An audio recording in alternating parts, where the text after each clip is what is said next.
नमस्कार, रेसिपी सफर चॅनलवर पुन्हा एकदा सगळ्यांचं खूप खूप स्वागत। आजच्या भागात बघणार आहोत आपण पंजाबी स्टाईल कढी पकोडा। बघू शकताय तुम्ही अतिशय सुंदर कढी तयार झालेली आहे आणि पकोड्यांमध्ये कढी सुंदर मुरलेली आहे। टम्म फुगलेले हे मुलायम नरम पकोडे कसे बनवायचे याची एक सुंदर ट्रिक मी पुढे सांगणार आहे। व्हिडिओ शेवटपर्यंत बघा। कढीच्या फोडणीसाठी जिरे, मोहरी, चिरलेली कोथिंबीर, आलं, लसूण, मिरचीचे तुकडे आणि बारीक कापलेला लसूण मी वेगळा ठेवलेला आहे। सगळ्यात आधी आपल्याला आलं, लसूण आणि मिरचीचा ठेचा बनवून घ्यायचा आहे। कढीच्या फोडणीसाठी खलबत्त्यात ठेचून घ्या, त्यामुळे टेस्ट खूप सुंदर येते। चिरलेला लसूण मी बाजूला ठेवलाय। आता यामध्ये थोडंसं आपण कढीचं मिश्रण बनवणार आहोत। त्यासाठी मी 2 चमचे बेसन पीठ घेतले।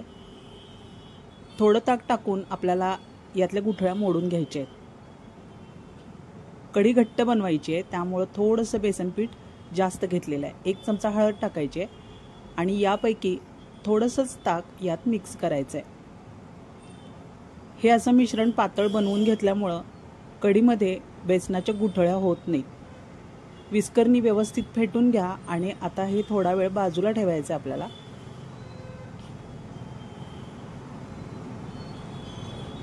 पकोडे नरम मुलायम होण्यासाठी काय टीप वापरायची ती मी व्हिडिओत पुढे सांगणार आहे। व्हिडिओ शेवटपर्यंत बघा। ही कढी थोडीशी दाटसर बनवायची असते, त्यामुळे पकोड्यांमध्ये ती आतपर्यंत मुरते आणि दाटसर होते। सगळ्यात आधी ठेचा बनवून घेऊया। खलबत्त्यात ठेचल्यामुळे चव छान येते, त्यामुळे शक्यतो खलबत्त्यातच ठेचून घ्या। तयार आहे असं भरडसर वाटण तयार करून घ्या। आता फोडणी बघूया। कढी बनवतोय आपण, स्टीलचंच भांडं घ्यायचं आहे। लोखंडी, तांब्याचं किंवा पितळेचं असं अजिबात भांडं कुठल्याही धातूचं घेऊ नका, कढी बिघडू शकते। स्टीलचंच वापरा। आता ठेचा टाकायचा आहे। जिरे, मोहरी, हिंग फोडणी करून घेतलेली आहे आणि त्यावर ठेचा व्यवस्थित परतून घ्यायचा आहे। त्यातला कच्चेपणा निघून जाईपर्यंत आपल्याला हे परतत राहायचं आहे। बेसन पिठात आपण हळद मिक्स केली होती, त्यामुळे फोडणीत पुन्हा हळद मिक्स करण्याची गरज नाही। आता जर तुम्ही हळद मिक्स केली तर कढीला उग्रवास येऊ शकतो, त्यामुळे आपण पुरेशी हळद बेसन पिठात मिक्स केली आहे हे लक्षात ठेवा। ताक तयार आहे। बाकीचं सुद्धा ताक मी यामध्येच ओतून व्यवस्थित ते मिक्स करून घेतलं होतं। आता हळूहळू आपल्याला हे सगळं व्यवस्थित ढवळत राहायचे। गॅस मीडियम ठेवलेला आहे। थोडीशी कोथिंबीर मिक्स केली आहे। आता कढीला उकळी येईपर्यंत चमचा सतत ढवळत राहायचे। जर आपण चमचा असाच सोडून दिला तर कढी फुटू शकते, हे लक्षात घ्या। कढी फुटण्याची जर तुम्हाला भीती वाटत असेल तर अर्धा चमचा ज्वारीचं पीठ बेसन पिठाबरोबर मिक्स केलं तरी चालेल। चवीप्रमाणे थोडासा गूळ मिक्स केलेला आहे मी। गूळ मिक्स केल्यामुळे कढी खूप सुंदर लागते। कढीला उकळी यायला सुरुवात झालेली आहे। कढी अगदी छान दाटसर बनली आहे आणि हळदीचा रंग सुद्धा चढलाय।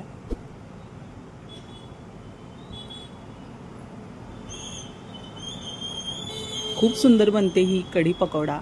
नक्की एकदा ही डिश ट्राय करा। रेसिपी सफर चॅनल अजून तुम्ही सबस्क्राइब केलं नसेल तर जरूर सबस्क्राइब करा। अशाच नवनवीन आणि सुंदर डिशेससाठी रेसिपी सफर फॉलो करत राहा। पकोडे बनवून घेऊया। त्यासाठी आपल्याला हव्या त्या प्रमाणात बेसन पीठ घ्यायचं आहे। जाडसर घरचंच दळलेलं पीठ आहे हे। त्यामध्ये कोथिंबीर मिक्स केली आहे। ओवा घालायचा आहे चमचाभर, असा क्रश करून घ्यायचा हातावर, म्हणजे सुगंध छान येतो।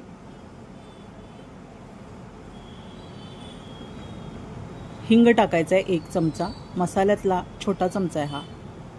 1 चमचा हळद टाकायची आहे। त्यानंतर मीठ टाकूया।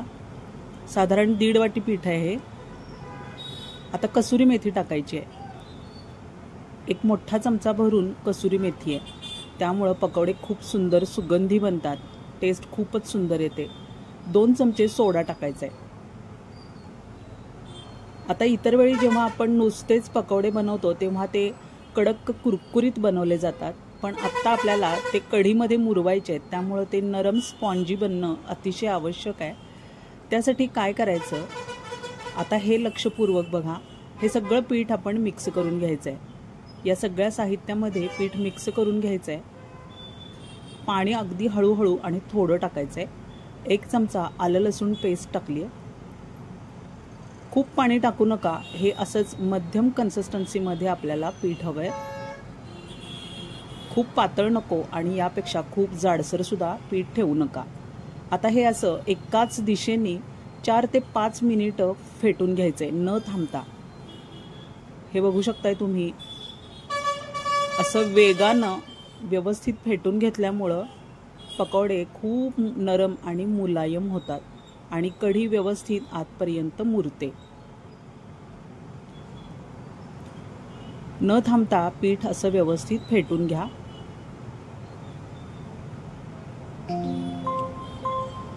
आता एक टेस्ट करून बघूया। हे फेटलेलं पीठ थोडंसं पाण्यात टाकून बघायचं। बघा आता ते पाण्यावर तरंगतंय, म्हणजे हे पीठ आपलं हलकं झालेलं आहे। एवढं हलकं होईपर्यंत फेटून घ्यायचंय। तेल तापलेलं आहे, गॅस मीडियम ठेवायचा आहे आणि आता छोटे छोटे पकोडे तळून घेऊया।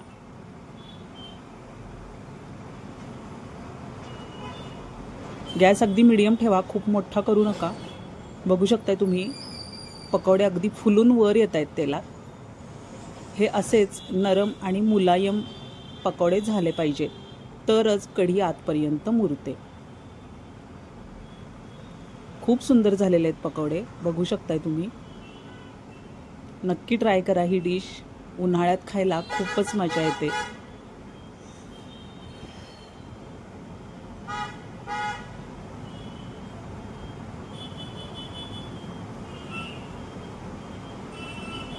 हे पकोडे तळून घेतल्यानंतर थोडेसे थंड होऊ द्या आणि त्यानंतर डबल फ्राय करून घ्या। डबल फ्राय करणं खूप गरजेचं आहे।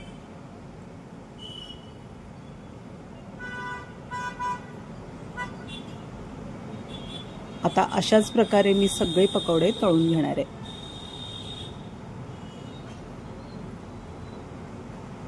डाळीचे अनेक प्रकार आपल्या चॅनेलवर अपलोड आहेत, एकदा नक्की विजिट करा आणि चेक करा।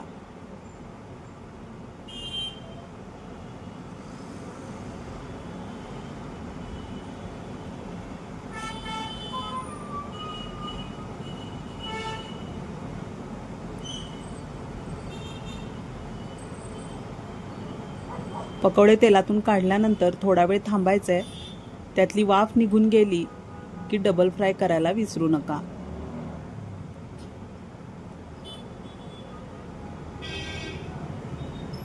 अतिशय सुंदर आणि स्पॉन्जी पकोडे तयार आहेत। कढी सुद्धा आपली तयार आहे।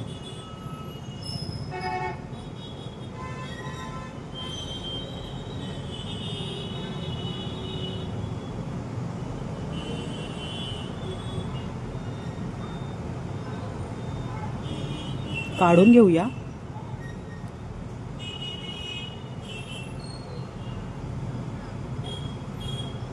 सगळे पकोडे मी डबल फ्राय करून घेतलेले आहेत। आता कढीमध्ये कसे मुरवायचे ते बघूया। कढी थोडीशी कोमट झालेली आहे आणि पकोडे सुद्धा कोमट आहेत। आता हे सगळं आपल्याला मिक्स करून घ्यायचं आहे। यावर एक तडका देऊया।